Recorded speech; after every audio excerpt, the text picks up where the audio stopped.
Okay, I believe I'm live on Haps, and this is a broadcast that is following my walkabout in downtown Morgantown, West Virginia.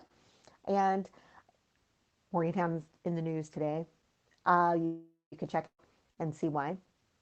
One of the things I noticed, though, when I was walking around in downtown, and those of you who are on Facebook are looking at my videos right now, I noticed that there were several businesses that were closed and for lease.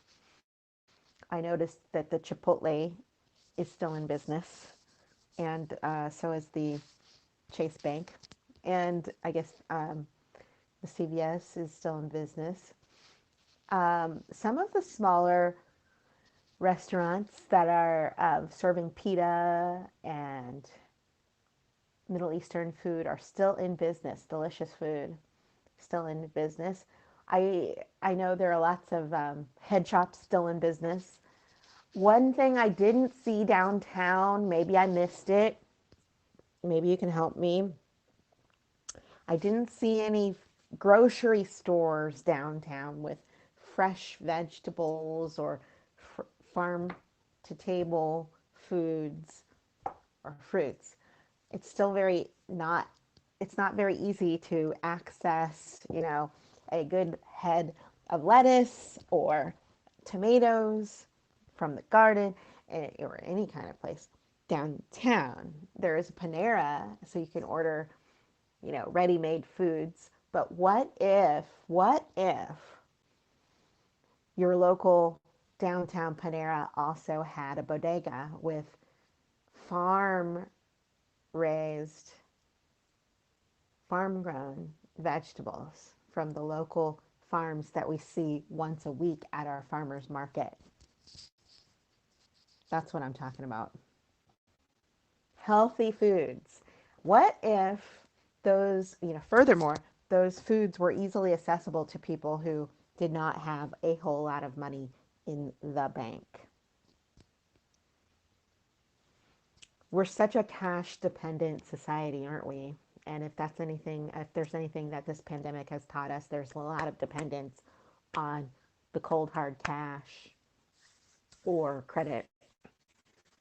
But there's not a very robust barter system in place to help those folks out who might need it. And we don't really have a very good way of distributing free food unless you count, of course, the churches get in there and do that. So that let me back right up and say, yes, we have food pantries, we have food distribution places, but like I didn't see any place downtown that I saw on High Street, meaning in a glamorous location, storefront next to or across from the very posh clothing store or the very robust pizza place that does lots of great business and has great food. What if there were a place where people, anybody, no matter your income, no matter your status, no matter your class or caste, could walk in and expect to leave with a reasonable amount of fresh foods and vegetables and fresh squeezed orange juice? Don't mind if I do.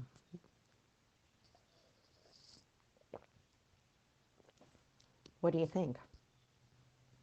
Well, let me just tell you, I stopped at one of the busiest Starbucks in the world and I had some cash on my card and I wanted to get a few items that were good for me, like I saw in the picture on the Starbucks app.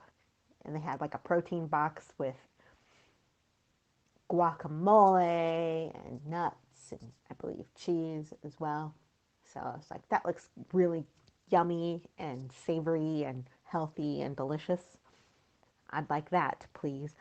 And the young lady mentioned that it wasn't available at that particular Starbucks, but it was at available at something called their green stores. And I said, what's a green store? Maybe you've heard of a green store.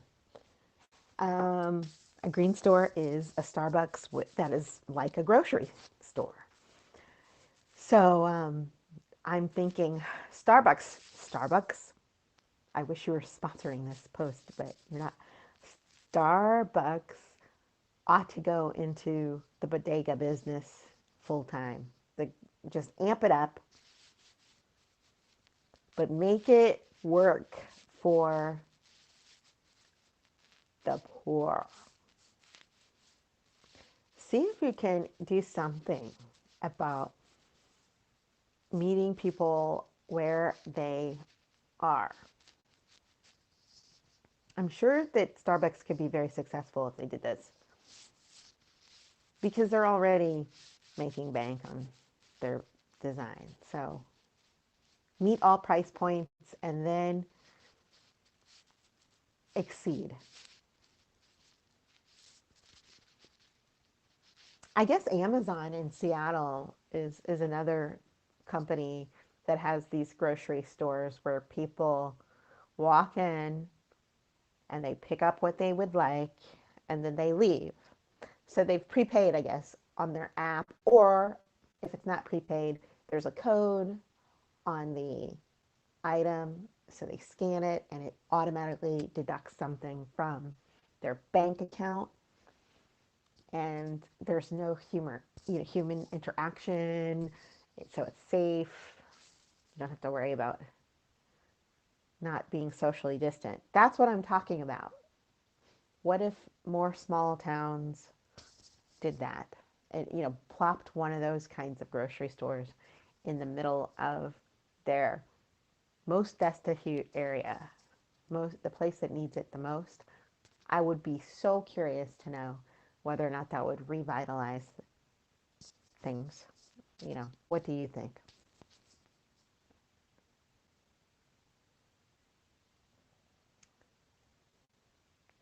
So I also wonder about the stimulus. I'm just going to say, yes, it's a great, great idea. It's a great and wonderful thing. But we should be also talking about universal basic income. I'm not going to knock the stimulus. I could not help but notice that by sheer quantity of coin, it benefits most people who are with children, and single people, not so much. And I'm just wondering, how come is that? You know, why penalize those who are in single person households who are still a family unit according to some sociologists, right? They still have Single people have responsibilities, goals, desires, and not to take anything away from kids, children, families. But if we have all those families getting all of those stimulus checks, should the onus be on families to also fix the problem of homelessness, fix the problem of lack of access to foods in the community?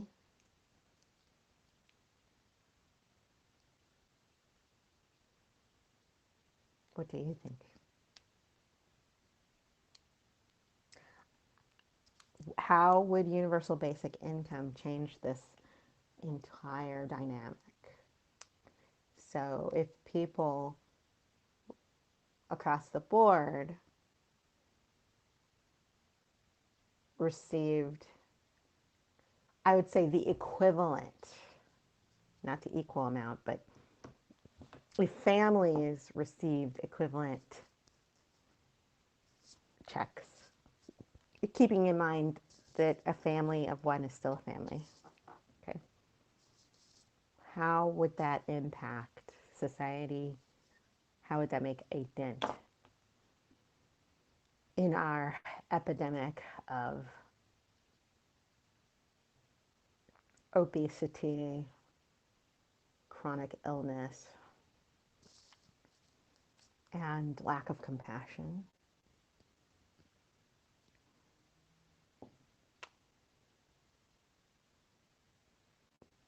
This is the HAPS app. You can download HAPS onto your iPhone or to your other device.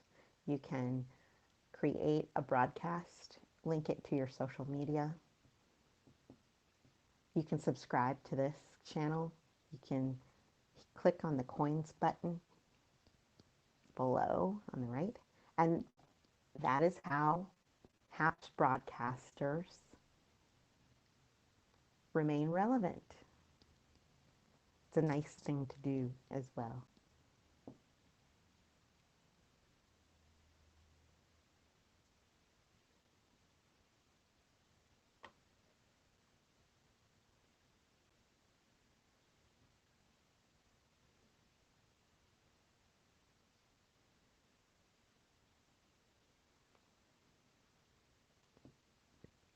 What prompted me to take this walk downtown in Morgantown was the news that a business owner in Morgantown, a restaurateur, was arrested for taking part in the Capitol insurrection in January. And someone else was arrested too in State College, Pennsylvania. Pennsylvania is the state next door. So it's interesting, these are both college towns. So don't know what's going on there. And I'm wondering, do we need more universities, big universities? You know, State College is the home of Penn State. Morgantown is the home of West Virginia University. How is their community outreach going with regard to educating people on current events, politics, media, manipulation? I don't know if that was deficient in any of the people who participated in the insurrection. I'm not judging, you know. I just wonder what is going on in our communities, especially what is going on in our academic communities. And where are the professors? Okay, so that is all for today. I'm wrapping up, and I'm hoping that you're enjoying the HAPS app. I'm hoping that you will participate in the HAPS broadcasting that's going on in communities all across the world.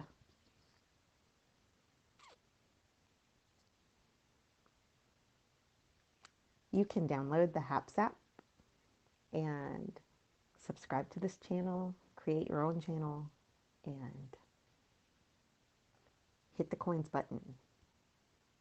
So have a wonderful evening.